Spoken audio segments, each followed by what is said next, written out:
Курчаклар, музыкаль тартмачык, хезмәт романы фильмы, мавыктыргыч сюжетлы бу тамаша 7 минут дәвам итә. 17 февраль көнне республика бәйгесенең Чистайда узачак зона этабында үзеңне тәкъдир итәр өчен шул кадәр вакыт бирелә. Шушы аралыкта номинант үзенең оригиналь булуын, ел хатын-кызы исеменә лаек икәнен испатларга тиеш.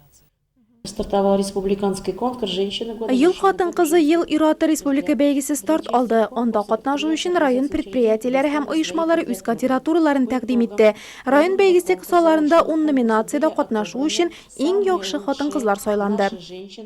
Әни тормыш иптәше Белгеч. Бу Гүзәл Сәмәрханова башкарган бихисап рольләрнең берничәсе генә. 2 ел элек Нечкәбил 10-нчы юбилей республика конкурсының уңышлы гаилә номинациясында дипломан дип табылган Гүзәл Сәмәрханова район мәдәниятенең алыштыргысыз шылбыры һәм җиңүгә бик тә лаек хатын-кыз диләр аның турында хезмәттәшләре.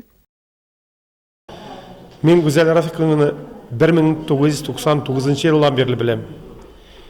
Аны яхшы яктан гына беләм.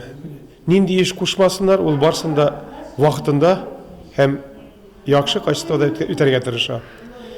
Без аның белән яхшы мөгамәләмәдә шушканы без юк, гел яхшы яктан гына үзен күрсәтә. Мама наша красивая.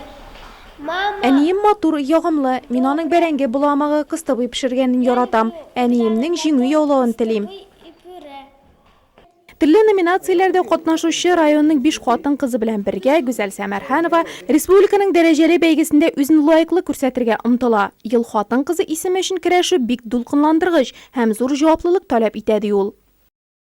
В той номинации, в которой участвую, культура и духовность. Мин катнашучы мәдәният һәм рухият номинациясе бик иҗади, бик кызыклы номинация. Анда гади булсаң да, бераз кыланып, шаярып алсаң да була. Шуңа да без заманча формаларны җырлар, биюләр белән аралаштырырга уйлыйбыз. 7 минут эчендә мавыктыргыч үзенчәлекле визит карточкасын тәкъдим итәргә җыенабыз. Музыка, конечно, прежде всего, песни. Номинантлар өчен алда борчулы көннәр. Нурлатлылар быел да сынатмаслар һәм ел хатын-кызлары арасында аларның исемнәре ешрак яңгырар дип ышанабыз.